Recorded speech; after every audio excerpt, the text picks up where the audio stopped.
Hello friends, welcome back to my YouTube channel English grammar with Suryavanshi. स्वागत है आपका हमारे चैनल पर। और आज की इस वीडियो में हम लोग फिर से डिस्कस करने वाले हैं कुछ ऐसे सेंटेंसेस जो हम अपनी डेली लाइफ में यूज़ करते हैं, जो हमारी रोज़मर्रा की ज़िंदगी है उसमें हम उन सेंटेंसेस का, उन वाक्यों का उपयोग करते हैं। तो जल्दी से देख लेते हैं कौन से वो सेंटेंसेस हैं, कौन सी वो बातें हैं जो हम रोज़ाना बात करते हैं, जो आपस में बातें करते हैं, जिनको हम उपयोग करते हैं अपनी बातों के रूप में, जिन शब्दों का उपयोग करते हैं, जिन सेंटेंसेस का, जिन वाक्यों का हम उपयोग करते हैं अपनी डेली लाइफ में। कौन से वो सेंटेंसेस हैं जल्दी से देख लेते हैं। सबसे पहला सेंटेंस है वो देखिए। सबसे पहला जो सेंटेंस है वह मुझसे काम करवाता है। वह मुझसे काम करवाता है। इसको हम कैसे ट्रांसलेट करेंगे इंग्लिश में? देखिए, he makes me work. He makes me work. तो इसको हमें ऐसे बोलना है। देखिए, मैं आपको समझाता हूँ उसने क्यों बताया इस तरह से। वह यानी ही, ठीक है। ही हम बोलते हैं वह को अगर वह एक मेल है, अगर फीमेल है तो शी, ठीक है। अगर आप इसमें वह फीमेल मानते हो तो वह शी कहलाएगी। ओके, सो ही, उसके बाद मुझसे काम करवाता है, ठीक है। मुझसे काम करवाने को बोलते हैं मेक्स वर्क। मेक्स वर्क, देखिए मेक्स वर्क का मतलब होता है वैसे तो काम बनाना, ठीक है, अगर इसका शाब्दिक अर्थ देखा जाएगा। लेकिन शाब्दिक अर्थ पे इंग्लिश नहीं चलती है। कोई भी भाषा एकदम शाब्दिक अर्थों पे नहीं चलती है। कुछ अलग मीनिंग्स होते हैं उन सेम वर्ड्स के, ठीक है। जैसे यहाँ पर है मेक्स मी वर्क, यानी मुझसे काम करवाता है, ठीक है। मुझसे काम करवाता है, तो काम करने को डू वर्क कहते हैं, ठीक है, डू वर्क। लेकिन काम करवाने को मेक वर्क कहते हैं। तो वहाँ पर क्या है कि वह मुझसे काम करवाता है। He makes me work. मी यानी कि मुझसे वो काम करवाता है। ही मेक्स मी वर्क, ठीक है। अब क्लियर हो जाना चाहिए। सेकंड जो एग्जांपल है वो है मैं बाल कटवा रहा हूँ। मैं बाल कटवा रहा हूँ। So I am getting hair cut. I am getting hair cut. So जो हेयर कट है उसको बाल कटवाना बोलते हैं, लेकिन गेटिंग, ठीक है, जो गेटिंग, ये जो हमने यहाँ पर कनेक्टिव लिंक जो जोड़ा है, इसी से सारा जो अर्थ है वो क्लियर हो पा रहा है। गेटिंग हेयर कट, ठीक है, यानी कि मैं ले रहा हूँ, हेयर कट ले रहा हूँ, बाल कटवा रहा हूँ। ओके, आगे का रास्ता कैसा है, ठीक है, आगे का रास्ता कैसा है, ठीक है। आप कहीं पर जा रहे हैं, इस तरह से पूछ लेते हैं ना, जैसे रोड पर है, किसी बाहर पनवारी की दुकान, पंसारी की दुकान से पूछ लेते हैं कि भैया जो आगे का रास्ता है वो कैसा है, ठीक है। तो फिर वो आपको बताता है कि रास्ता अच्छा है या बुरा है। तो आप पूछेंगे कैसे? अगर आपको इंग्लिश में पूछना है, how is the road ahead. How is the road ahead कैसे बनाइए? हाउ यानी कैसा, ठीक है, कैसा। Is the road ahead, ahead यानी आगे का, इज़ द रोड यानी रास्ता, आगे का रास्ता कैसा है, आगे का रास्ता कैसा है। ओके, तुम्हें जो सोचना है सोचो। तुम्हें जो सोचना है सोचो, कह देते हैं ना कि तुम्हें जो सोचना है सोच लो। इससे क्या फ़र्क पड़ता है? तुम्हें जो सोचना है सोचो, ठीक है। इस प्रकार से हम बोलते हैं। इसको इंग्लिश में बोलना है think what ever you want. Think यानी सोचो, वॉट एवर यू वॉन्ट जो तुम्हें सोचना है। Think what ever you want जो तुम्हें सोचना है सोचो। यह घड़ी तुम्हें कितने की पड़ी।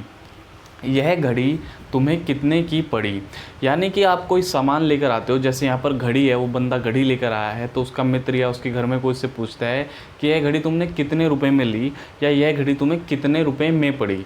कितने रुपए में पड़ी की शॉर्टकट होती है कितने में पड़ी, कितने में पड़ी, जो कि हम आमतौर पर यूज़ करते हैं। तो हम उसे इंग्लिश में कैसे बोलेंगे? देखिए, हाउ मच यानी कितने में। हाउ मच कितने में। Did this watch cost you. Did this watch cost you, ठीक है। देखिए, कितने में पड़ी यानी कि पहले उसने ख़रीद ली है, वो तो ख़रीद ली है तो वो पास्ट में चला गया है। पास्ट के लिए हम जो ऑक्सिलरी वर्ब यूज़ करते हैं वो करते हैं डिड, ना कि डू, ना कि डज, ठीक है। डिड दिस वॉच, यह घड़ी, कॉस्ट यू तुम्हें पड़ी, ठीक है। कॉस्ट यू यानी तुम्हें पड़ी। हाउ मच कितने में यह घड़ी तुम्हें पड़ी, ठीक है। लेकिन कितने में यह घड़ी तुम्हें पड़ी अच्छा नहीं लगता। तो एक क्रम होता है सेंटेंस का, एक वाक्य का क्रम होता है जिसमें हम उसको बोलते हैं, ठीक है। सो इसको हम कैसे बोलेंगे? How much did this watch cost you. यह घड़ी तुम्हें कितने में पड़ी, कितने रुपए में पड़ी, या तुमने कितने रुपए में ली, ठीक है। नेक्स्ट, उसे यह कहने का कोई हक नहीं है। उसे यह कहने का कोई हक नहीं है। इसको इंग्लिश में बोलेंगे ही हैज़ नो राइट, यानी उसे कोई हक नहीं है। ही हैज़ नो राइट, उसे कोई हक नहीं है। टू से दिस, यह कहने का, उसे यह कहने का कोई हक नहीं है। He has no right to say this. देखिए, हक को बोलते हैं राइट, आप यहाँ पर अथॉरिटी भी कर सकते हो, he has no authority to say this, ठीक है, लेकिन राइट यहाँ पर थोड़ा अच्छा लगता है इसलिए हम राइट ही बोलते हैं। ही हैज़ नो अथॉरिटी या no right to say this, से मतलब कहना, दिस मतलब ये, ठीक है। टू हमारा प्रेपोजिशन है जो कि यहाँ पर यूज़ होता है। वह हमारी उम्मीदों पर खरा नहीं उतरा, सुना होगा आपने सेंटेंस, वह हमारी उम्मीदों पर खरा नहीं उतरा। इसको बोलेंगे खरा नहीं उतरा यानी पहले पास्ट में बात हो चुकी है, तो पास्ट के लिए हम डिड नॉट यूज़ करते हैं। नहीं का मतलब ये एक नेगेटिव सेंटेंस है, ठीक है। वह यानी ही डिड नॉट को हम जब शॉर्ट में लिखते हैं तो लिखते हैं डिड, ठीक है, क्या लिखते हैं, did. He did meet our expectation, meet our expectation, meet यानी खरा नहीं उतरा, आर एक्सपेक्टेशन यानी कि हमारी उम्मीदों पर, our expectation, meet our expectation. He didn't meet our expectation, या आप कहें he did not meet our expectations, वह हमारी उम्मीदों पर खरा नहीं उतरा।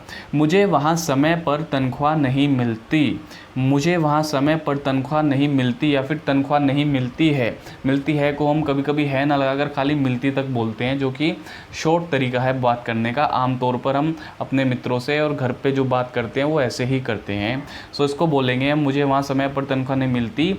आई डू नॉट यानी कि डोंट, आई डू नॉट यानी कि don't, I don't get paid there on time, I don't get paid यानी मुझे तनख्वाह नहीं मिलती, देयर यानी वहाँ, ऑन टाइम यानी समय पर, मुझे वहाँ समय पर तनख्वाह नहीं मिलती, मुझे वहाँ समय पर तनख्वाह नहीं मिलती। आई don't get paid, get paid का मतलब है तनख्वाह नहीं मिलना, गेट यानी पाना, पेड यानी कि पैसे पाना, तनख्वाह पाना, ठीक है, तनख्वाह नहीं पाता वो, देयर यानी वहाँ, ऑन टाइम यानी समय पर। और आई के साथ हमेशा डू यूज़ करते हैं क्योंकि आई हम प्लूरल सब्जेक्ट में लेते हैं, ठीक है। उसके लिए क्या प्लूरल फॉर्म यूज़ होगी, प्लूरल फॉर्म ऑक्सिलरी वर्ब कौन सी होती है, प्लूरल वर्ब होती है डू। अगर यहाँ पर कोई एक व्यक्ति होता, सिंगुलर सब्जेक्ट होता, जैसे ही शी, तो he does not get paid आता, ठीक है, he does not get paid there on time, okay, ठीक है। अगर आप सेंटेंस, आपने टेंसेस पढ़े हैं तो आपको कोई दिक्कत नहीं होगी, टेंसेस नहीं पढ़े हैं तो आप थोड़ा सा दिक्कत महसूस कर सकते हो, फिर भी आप जाकर पढ़ सकते हैं, मैंने सारे टेंसेस की वीडियोस बना के रखी हुई हैं। दिल पर मत लेना, दिल पर मत लेना, इस तरह बोलते हैं ना कि चल यार दिल पे मत ले, दिल पे मत ले, ठीक है। तो इसको बोलना है हमें, do not take to heart, do not take to heart, do not को शॉर्ट में डोंट बोलते हैं, डोंट टेक टू हार्ट, ठीक है, डोंट टेक ऑन हार्ट ऐसे मत कीजिएगा, डोंट टेक टू हार्ट, ठीक है, टू प्रपोजिशन यहाँ पर यूज़ की जाएगी क्योंकि बात यहाँ पर हार्ट की हो रही है और बात यहाँ पर एक फीलिंग की हो रही है, तो यहाँ पर ओन नहीं आएगा, ठीक है। So don't take to heart, okay. समय हर जख्म भर देता है, समय हर जख्म भर देता है, इसको कैसे बोलेंगे, ठीक है। समय क्या होता है, समय होता है टाइम, ठीक है। भरना क्या होता है, भर देता है तो हील्स, भरने का मतलब ये है कि सारे जो ज़ख्म है उसको दूर कर देता है, ठीक है, ज़ख्म ठीक हो जाता है, ठीक हो जाना यानी हील हो जाना, सब कुछ हील हो जाता है ना, अपने आप बिल्कुल ओके हो जाता है, उसको बोलते हैं हील हो जाना। अब टाइम यहाँ पर एक सिंगुलर चीज़ है, सिंगुलर ऑब्जेक्ट है, तो यहाँ पर सिंगुलर ऑब्जेक्ट के लिए हम एस या ईएस यूज़ करते हैं। टाइम हील्स क्या, हर ज़ख्म, every wound, every wound, every यानी हर, वोंड यानी ज़ख्म, टाइम हील्स एवरी वोंड, समय हर ज़ख्म भर देता है। तो दोस्तों कुछ सेंटेंसेस ये हैं जो कि हम रोज़ाना अपनी बातें जो करते हैं उनमें यूज़ करते हैं, और कुछ और सेंटेंसेस मैं आपको बता देता हूँ, और पहले भी मैं ऐसी कुछ वीडियोस बना चुका हूँ और आगे भी हम इस तरह की वीडियोस बनाते रहेंगे। पहले देख लेते हैं इस वीडियो में कौन से वो सेंटेंसेस हैं और जो हम रोज़मर्रा की ज़िंदगी में यूज़ करते हैं। सेंटेंस है दोस्तों, मुझे इसकी आदत नहीं है, मुझे इसकी आदत नहीं है, इसको हम अंग्रेज़ी में इस प्रकार बोलते हैं, I am not used to it, I am not used to it, ठीक है। इसको थोड़े समझने की कोशिश कीजिए, ये जो यूज्ड टू होता है ये आदत, इसको हम आदत बोलते हैं, ठीक है। आदत, जैसे कि हम पास्ट में कोई घटना है उसको बताना है कि वह सिगरेट पिया करता था, तो हम बोलेंगे he used to smoke cigarettes, he used to smoke cigarettes, ठीक है। वह रोज़ाना बाज़ार जाया करता था, he used to go to market daily, he use to go to market daily. तो इस प्रकार से यूज्ड टू का जो इस्तेमाल है वो हम आदत के लिए करते हैं, आदत को बताने के लिए। और यहाँ पर है कि मुझे इसकी आदत नहीं है, ये एक नेगेटिव सेंटेंस है, सो उसमें बोलेंगे I am not used to it, इसकी यानी इट। ओके, चलो बाहर ताज़ी हवा खाने चलते हैं, चलो बाहर ताज़ी हवा खाने चलते हैं, इसको बोलेंगे let's go outside to take fresh air, let's go outside to take fresh air. Let's जो है ये शॉर्ट फॉर्म होती है लेट अस की, ठीक है। वो जो जिसको भी बोल रहा है तो अस बन जाएंगे, दो व्यक्ति हो जाते हैं तो अस बन जाते हैं, ठीक है। सो लेट्स, ठीक है, लेट्स गो आउटसाइड, चलो बाहर चलते हैं, टू टेक फ्रेश एयर, ताज़ी हवा खाने के लिए या ताज़ी हवा लेने के लिए, ठीक है। यहाँ पर ईट मत कर देना, हवा को हम खाते नहीं हैं, लेते हैं, ठीक है, एज अ ऑक्सीजन। चलिए देखते हैं दूसरा, मैं जानता हूँ कि तुम ज़रूर आओगे, मैं जानता हूँ कि तुम ज़रूर आओगे, या आप ऐसे कह लीजिए मुझे पता है कि तुम ज़रूर आओगे। तो चाहे मुझे पता है चाहे मैं जानता हूँ, दोनों के लिए आई नो दैट, दैट होता है की के लिए, जो की होता है ना, की का उसके ऊपर छोटी ई की मात्रा होती है की, उसके लिए हम दैट यूज़ करते हैं इंग्लिश में। आई नो, मैं जानता हूँ, दैट कि you will definitely come, you will definitely come, तुम ज़रूर आओगे। ज़रूर के लिए हमने डेफिनेटली शब्द यूज़ किया है, इसका अर्थ होता है ज़रूर। यू विल, क्योंकि ये फ्यूचर की बात हो रही है तो हमने यू विल यूज़ किया है, यू के साथ। विल हमेशा फ्यूचर के लिए यूज़ करते हैं और कम का मतलब आना है, ठीक है, इसकी फर्स्ट फॉर्म ही यूज़ होएगी। I know that you will definitely come. Next, मैंने पूरी योजना बना रखी है, आई हैव प्लान्ड एवरीथिंग, यानी कि मैंने जो है पहले से ही पूरी योजना बना रखी है, तो पहले से ही है तो आई हैव प्लान्ड, प्लान की थर्ड फॉर्म यहाँ यूज़ करते हैं, आई हैव प्लान्ड, प्लान यानी योजना बनाना, ठीक है, प्लान्ड इसमें ईडी जोड़ देते हैं क्योंकि पहले से ही बना रखी है। एवरीथिंग यानी कि पूरी योजना, ठीक है, पूरी यानी कि एवरीथिंग। मेरे पास और कोई चारा नहीं है, ठीक है, चारा का मतलब समझिए यहाँ पर घास वाला चारा नहीं, चारा मतलब के कोई और विकल्प नहीं है, कोई और चॉइस नहीं है, ठीक है। तो हम इसको बोलेंगे आई डोंट, यानी I do not have any other option, या आप कह लीजिए आई don't have any other choice, choice कह लीजिए, ऑप्शन कह लीजिए, चारा के लिए यहाँ पर दोनों यूज़ होंगे क्योंकि बात तो विकल्प की हो रही है ना, ठीक है। आई डोंट हैव यानी कि मेरे पास नहीं है, हैव का मतलब होना कोई, ठीक है। मेरे पास एक कार है, आई हैव अ कार, मेरे पास एक बस है, आई हैव अ बस, ठीक है। जो भी आपके पास है उसके लिए हम हैव यूज़ करते हैं, ठीक है, ठीक है। अगर कोई सिंगुलर सब्जेक्ट होता है ही, तो उसके लिए he has a car, he has a बस, इस प्रकार से यूज़ करेंगे। आई है तो आई के साथ, वी के साथ हैव यूज़ करते हैं। So I don't have any other option, any other यानी कोई और, ऑप्शन यानी विकल्प यानी चारा, मेरे पास कोई और चारा नहीं है। इसमें तुम्हारा क्या जाता है, ऐसे बोल देते हैं ना कि चलो यार कर दो ना, इसमें तुम्हारा वैसे भी क्या जाता है, तो उसको कैसे बोलेंगे, इसमें तुम्हारा क्या जाता है, what do you loss in it, ठीक है। व्हाट यानी क्या, डू यू लॉस तुम्हारा जाता है, इन इट इसमें, what do you loss in it तुम्हारा इसमें क्या जाता है, ठीक है, कर दो ना, डू इट प्लीज़। तुम तो कुछ बोलो ही मत, कहते हैं ना कि जैसे लड़ाई हो रही होती है दो व्यक्तियों के बीच, तीसरा व्यक्ति बोल देता है कुछ, वो कहते हैं कि नहीं तुम तो कुछ बोलो ही मत, ठीक है, एक भी शब्द अपने ज़ुबान से मत निकालना, इस प्रकार से, ठीक है। सो हम इसको कैसे बोलेंगे, तुम तो कुछ बोलो ही मत, you do not say anything, do not यानी डोंट, ओके, यू यानी तुम, डोंट से एनीथिंग कुछ बोलो ही मत, डोंट से बोलो मत, एनीथिंग यानी कुछ, यू डोंट से एनीथिंग। मेरी बातों का बुरा मत मानो, मेरी बातों का बुरा मत मानो, मत मानो यानी डोंट, अब मानना, बुरा मानना यानी कि माइंड, बुरा मानना यानी कि माइंड, डोंट माइंड किसकी, मेरी बातों का। और बातों के लिए हम यहाँ पर माई टॉक्स नहीं यूज़ करके माई वर्ड्स यूज़ करते हैं, क्योंकि टॉक का मतलब बात करना होता है, TAL के, ठीक है। लेकिन इस तरह के जो सेंटेंसेस होते हैं वहाँ पर हम वर्ड्स यूज़ करते हैं, ठीक है। डोंट माइंड माई वर्ड्स, ठीक है, मेरी बातों का बुरा मत मानो। खिड़की का शीशा किसने तोड़ा, ये एक सिंपल सेंटेंस है, किसने यानी हु ब्रोक, तोड़ दिया है तो ब्रेक की थर्ड फॉर्म लेगी, ब्रोक सेकंड फॉर्म लेगी ब्रोक, ठीक है।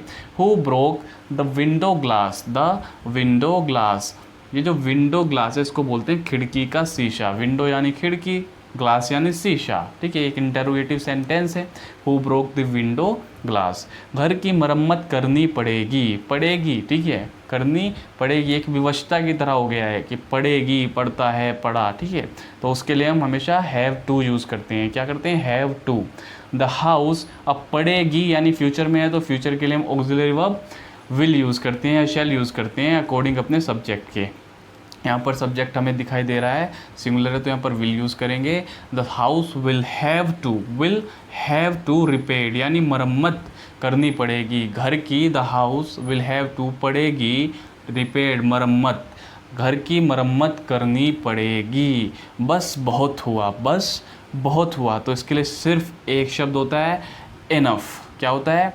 एनफ, ANOUGH, एनफ, बस बहुत हुआ, इसके लिए सिर्फ एनफ। एक और सेंटेंस है कितने दुख की बात है, इस तरह बोल देते हैं ना, किसी की डेथ हो जाती है या फिर किसी का एक्सीडेंट या कोई बुरी खबर आ जाती है, हम बोलते हैं कितने, कोई फेल हो जाता है, कितने दुख की बात है। तो उसके लिए सिर्फ ये दो शब्द हाउ सैड, और उसके बाद अगर आप लिखना चाहते हो तो एक्सक्लेमेटरी मार्क आता है, अगर नहीं बोल रहे हो तो कोई दिक्कत वाली बात नहीं है।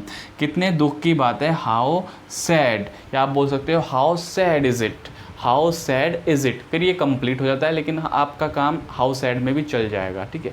कितने दुख की बात है, हाउ सैड इज़ इट। तो दोस्तों ये कुछ ऐसे सेंटेंसेस हैं, कुछ ऐसे वाक्य हैं जो हम रोज़ाना की जो अपनी ज़िंदगी है उसमें बोलते हैं, उसमें उपयोग करते हैं। इसी तरह की कुछ और वीडियो मैं पहले भी बना चुका हूँ और आगे भी बनाता रहूँगा, ताकि आपको रोज़ाना बोले जाने वाली बातें इंग्लिश में करने में कोई भी समस्या ना आए। पहले मैं ग्रामर में टेंसेस सारे पढ़ा चुका हूँ, प्रेपोजिशन सारी पढ़ा चुका हूँ, पार्ट्स ऑफ स्पीच पढ़ा चुका हूँ, डायरेक्ट इनडायरेक्ट पढ़ा चुका हूँ, काफ़ी चीज़ें मैं आपकी क्लियर कर चुका हूँ। अगर आपको थोड़ी भी कोई परेशानी आती है तो उन वीडियोस को जाकर देख सकते हो, ताकि आपको इन सेंटेंसेस को बनाने में कोई समस्या ना आए। और रटना नहीं है, ये सिर्फ मैं आपको इसलिए बता रहा हूँ क्योंकि ये डेली यूज सेंटेंसेस है, आपको पता होना चाहिए। लेकिन आपको मेनली बात क्या पता होनी चाहिए कि सेंटेंस बनता कैसे है, और वो बनेगा कैसे, ग्रामेटिकल रूल से। ग्रामेटिकल रूल्स आप कहाँ पढ़ेंगे? जाकर ग्रामर्स की वीडियो में, जो मैं पहले ही बना चुका हूँ। तो उन वीडियोज़ को भी ज़रूर देखें ताकि आपको रटना ना पड़े, आप कोई भी वाक्य अपने आप से बना पाएँ रूल्स के अनुसार। तो आज की वीडियो में दोस्तों इतना ही। अब मिलते हैं अपनी नेक्स्ट वीडियो में किसी और बेनिफिशियल टॉपिक के साथ। Thank you.